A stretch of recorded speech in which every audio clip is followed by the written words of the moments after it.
GHMC పరిధిలో గాని core urban గా మనం ఈనాడు పెంచుకుంటున్న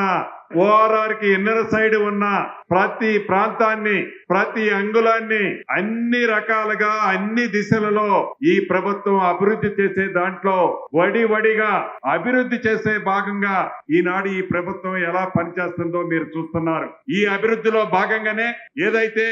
ఇంటిగ్రేటెడ్ సబ్ రిజిస్ట్రార్ ఆఫీసులను ఏర్పాటు చేయాలని ఒక మంచి ఆలోచనతో కేబినెట్ లో సూచనలు ఇచ్చి ఈ 39 సబ్ రిజిస్ట్రార్ల ఆఫీసులో రాష్ట్రంలో వచ్చే రెవెన్యూ మొత్తం ఈ సబ్ రిజిస్ట్రార్ల ద్వారా వచ్చే దాంట్లో 62-63% రెవెన్యూ వచ్చే ప్రాంతం ఈ ప్రాంతం. గౌరవ ముఖ్యమంత్రి గారు ఈ ప్రభుత్వం గ్రహించి రాష్ట్ర ప్రభుత్వం మీద భారం పడకుండా ఏవైతే జిహెచ్ఎంసి పరిధిలో ఫేజ్ 1 కింద ఈ 39 సబ్ రిజిస్ట్రార్ ఆఫీసుల బదులు 11 సబ్ రిజిస్ట్రార్ ఆఫీసులు ఇంటిగ్రేటెడ్ ఆఫీసుల్ని ఏర్పాటు చేసే విధంగా మొదటి విడతగా ఈనాడు ఇక్కడ 4 సబ్ రిజిస్ట్రేషన్లకు సంబంధించిన ఆఫీసుల్ని ఇంటిగ్రేటెడ్ చేసి 6 సబ్ రిజిస్ట్రార్లు ఉండే విధంగా